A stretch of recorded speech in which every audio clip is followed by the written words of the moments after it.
कभी कभी दिल को ठेस लगने पर या लाइफ में हार का सामना करने पर हमें लगने लगता है कि अब कुछ नहीं हो सकता, सब कुछ ख़त्म हो गया है। हम अंदर तक टूट जाते हैं और हो भी क्यों ना, वो हार या वो चोट होती ही इतनी गहरी है कि हमारे दिल और दिमाग पर अपना निशान छोड़ जाती है। ऐसे में कई बार हमारा दिल करता है कि हम इन सब से कहीं दूर चले जाएं, जहां हमें कोई जानने वाला ही ना हो और शायद वहां जाकर हमें थोड़ा सा सुकून मिले। पर क्या ऐसा हो सकता है कि आप कहीं भी जाकर अपना दुख भूल जाएं, अपना दर्द भूल जाएं? क्योंकि वो सारा कुछ तो आपके दिमाग में फिर भी रहेगा। तो फिर इस तरह की गलतफहमी अपने दिमाग से बिल्कुल निकाल दीजिए, क्योंकि जब तक ये लाइफ है तब तक खुशी, गम, सुख और दुख तो लगे ही रहेंगे। बस बात यह है कि आप किस चीज़ को किस तरह से अपने अंदर समेट कर रखते हैं। पास्ट में मिला धोखा अभी भी पास्ट है, वो कहीं बाहर हमारे सामने नहीं है। ये तो सब दिमाग का और इमोशंस का खेल है जो हमें अपने में उलझा कर रखते हैं। खुशियाँ और गम ये दोनों हमारे हाथ में ही होते हैं। आप अपनी फेवरेट जगह पर घूमाओ या फिर अपने फेवरेट फ्रेंड सर्कल में थोड़ा सा टाइम बिता लो या अपना मनचाहा कोई काम कर लो, खुशी का स्विच अपने आप ऑन हो जाता है। अपनी टेंशन को आप थोड़े टाइम के लिए भूल ज़रूर जाते हैं, पर सबके मन में ये सवाल घूमता रहता है कि हम अपने मन में चल रही डिप्रेशन भरी फीलिंग से कैसे बचें। तो बात यह है कि नेगेटिव थॉट्स और डिप्रेस्ड फीलिंग्स ऐसी चीज़ें हैं जो सिर्फ हमारे दिमाग की उपज भर हैं। ये बस एक रिएक्शन है उन एक्शंस का जो हमारे हिसाब से हमें हर्ट करती हैं, जिसे हम देख तो नहीं सकते पर उसे फील हमेशा करते रहते हैं। आप देखिए कि ये हवा भी तो दो तरह की होती है, एक होती है प्योर एयर और दूसरी है अनप्योर, मतलब कि अशुद्ध हवा। अब प्योर यानी साफ हवा में तो सांस लेना आसान है, पर वहीं अनप्योर एयर यानी अशुद्ध हवा में आप सांस आसानी से नहीं ले सकते। तो क्या जब ऐसा होता है तो हम सांस लिए बिना रह सकते हैं? नहीं ना। तो उसके लिए क्या करते हैं, हम मास्क जैसी चीज़ों का यूज़ करते हैं, क्योंकि इससे हम सांस भी ले पाएंगे और गंदगी भी हमारे अंदर नहीं जाएगी। डिप्रेशन और नेगेटिव थॉट्स भी सेम इसी तरह से होते हैं। तो हमें इन अशुद्ध चीज़ों को अपने अंदर जाने से रोकना है। पर ये करें कैसे? सबसे पहले आप दूसरों से उम्मीदें कम रखिए, खुद से ज़्यादा दूसरों पर डिपेंड मत रहिए। किसी और की बात सुनकर खुद को दुखी ना करिए। हमेशा खुद में और खुद की लाइफ में कमियां निकालना बंद कर दीजिए। जो है वो काफ़ी है और जो ज़रूरी है वो आपको मैनेज करना है।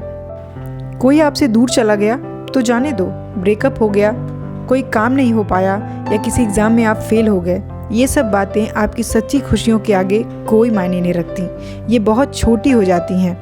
आप और आपकी खुशियाँ आपके लिए सबसे ज़्यादा इम्पॉर्टेंट होनी चाहिए, ना कि कोई ऐसा काम जो हो नहीं पाया। काम ही तो है, फिर कर लेंगे, उम्मीद मत छोड़िए। गाइज़, ये वीडियो आपके लिए काफ़ी हेल्पफुल होने वाला है, तो वीडियो को ध्यान से सुनने और समझने की कोशिश कीजिए। आप ये देखिए कि आपके पास क्या है, ये नहीं कि क्या क्या नहीं है। अगर आपके पास रहने को घर, खाने को अच्छा खाना, पहनने को आपकी मनपसंद के कपड़े हैं, तो आप इस दुनिया के 75% लोगों से अमीर हैं। अगर आपकी इनकम इतनी है कि आप अपनी मनपसंद जगहों पर घूम सकते हैं, तो फिर ये बड़ी बात है।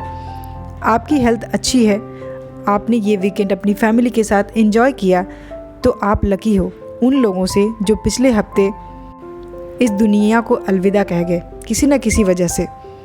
अगर आप ये वीडियो अच्छे से देख पा रहे हैं और मेरी बातें सुन भी पा रहे हैं, तो आप उन लोगों से बहुत लकी हैं जो देख और सुन नहीं सकते। तो क्या हमारी लाइफ सिर्फ कंप्लेन करने के लिए है? क्या लाइफ ने आपको सिर्फ दुख ही दिए हैं? नहीं, लाइफ ने हमें बहुत से ऐसे मौके दिए हैं, बहुत से ऐसे मेमोरेबल मोमेंट दिए हैं जो हमने संभाल कर रखा है। जो आपसे दूर जाना चाह रहा है उसे जाने दीजिए। जो चीज़ें हमारे हाथों से निकल गई हैं उसके लिए अफसोस करना बंद कर दीजिए, बल्कि उसे अपने दिल और दिमाग से भी निकाल दीजिए। ये सब कुछ अपने अंदर समेट कर रखने का कोई मतलब नहीं है। अब बिखरा हुआ तो आपका कमरा भी आपको पसंद नहीं आता, तो फिर अपने दिल, दिमाग और लाइफ को क्यों इतना बिखेर कर रखा है? उसे भी सहेजिए। उन बातों को अपने अंदर से निकाल दीजिए जो आपको सिर्फ और सिर्फ तकलीफ देती हैं। एक बार मैंने एक छोटी सी कहानी सुनी थी कि कैसे हम अपने माइंड को शांत कर सकते हैं। तो एक जंगल में एक हाथी पेड़ के पत्ते खाने में बिजी था। इतने में एक मक्खी ने हाथी को देखा और उसने सोचा कि हाथी तो बड़े मज़े से खाने में लगा है, उसे थोड़ा सा परेशान करते हैं। और वो भिनभिनाते हुए जाकर हाथी के कान के पास बैठ गई और भिनभिनाना शुरू कर दिया। पर बहुत कोशिशों के बाद भी हाथी को डिस्ट्रैक्ट नहीं कर पाई। हाथी तो अपने काम में बिजी ही था, उसने मक्खी की तरफ बिल्कुल भी ध्यान दिया ही नहीं। तब हार कर मक्खी ने उससे पूछा, अरे तुम बहरे हो क्या? तब हाथी ने उसकी तरफ देखा तो मक्खी ने कहा, मैं इतनी देर से तुम्हारे कान में भिनभिना रही हूँ पर तुम्हें तो कोई फ़र्क ही नहीं पड़ता। हाथी बहुत शांति से बोला कि मैं अभी सिर्फ खाना खा रहा हूँ क्योंकि मुझे भूख लगी है। तो मक्खी ने उससे पूछा, भाई तुम इतने शांत कैसे रह लेते हो? मुझसे तो नहीं रहा जाता, मैं तो पूरे दिन बस भिनभिनाती रहती हूँ। तो हाथी ने एक बहुत ही सुंदर सा जवाब दिया कि मेरे शांत रहने का एक ही मूल मंत्र है कि मैं जो काम जब करता हूँ तो उसमें पूरी तरह से अपना पूरा ध्यान लगाता हूँ, किसी और की तरफ बिल्कुल ध्यान नहीं देता कि कौन सी चीज़ मुझे परेशान कर रही है या कौन मुझे छेड़ रहा है। तो आप अपनी लाइफ में जिन चीज़ों या जिन बातों को अपने अंदर समेटते रहेंगे तो वो आप पर हावी होने ही लगेंगी। अगर आप बार बार यही बोलेंगे और यही सोचेंगे कि मेरे साथ तो ऐसा हो गया, अब तो सब कुछ ख़त्म हो गया, मैं बर्बाद हो गया, तो यही बातें आपके माइंड में घूमती रहेंगी। बल्कि आप उन बातों पर ध्यान दीजिए जो आपको सुकून देती हैं। अपनी फैमिली के साथ बिताया हुआ सुकून का 5 मिनट भी आपके सारे स्ट्रेस को भुला देगा। उन चीज़ों के साथ, उन लोगों के साथ टाइम बिताइए जो आपको प्यार करते हैं, जिनके साथ टाइम बिताना आपको अच्छा लगता है। आप ऐसे काम करिए जिससे आपको अच्छा लगता है। इस तरह से आपको अंदर से खुशी महसूस ज़रूर होगी। तो गाइस, लाइफ बहुत छोटी है उन बातों पर अफसोस करने के लिए। ऐसी बातों से बाहर निकलिए जो आपको केवल दुख देते हैं। जब भी ऐसी बातें या ऐसी फीलिंग्स आपको परेशान करें तो क्वेश्चन करिए, खुद से पूछिए कि क्या वाकई ये इतनी ज़रूरी है कि आपको इतना ज़्यादा परेशान कर सकें। वो खुशी, वो सुकून आपके अंदर ही है जिसे आप बाहर ढूंढ रहे हैं, बस ज़रूरत है उसे ढूंढने की। लाइफ में खुश रहने का टाइम तो वैसे भी कम है, तो आप इसका ध्यान रखें कि आप उसे कैसे बिताते हैं। खुद को इम्पोर्टेंस दीजिए और खुद से प्यार कीजिए। थोड़ा टाइम अपने साथ भी बिताइए। दुनिया में केवल डिप्रेशन और दुख ही नहीं है, इसके अलावा ये दुनिया और आपकी लाइफ खूबसूरत है। उसे ऐसे ही टेम्पररी और इमेजिनरी फीलिंग्स की वजह से ख़राब मत कीजिए। तो गाइस, आज के वीडियो में इतना ही।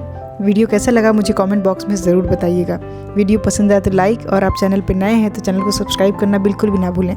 बेल आइकन को प्रेस कर दीजिए ताकि जब मैं नेक्स्ट वीडियो अपलोड करूँ तो आपको नोटिफिकेशन पहले मिल जाए। अपना कीमती समय देने के लिए धन्यवाद।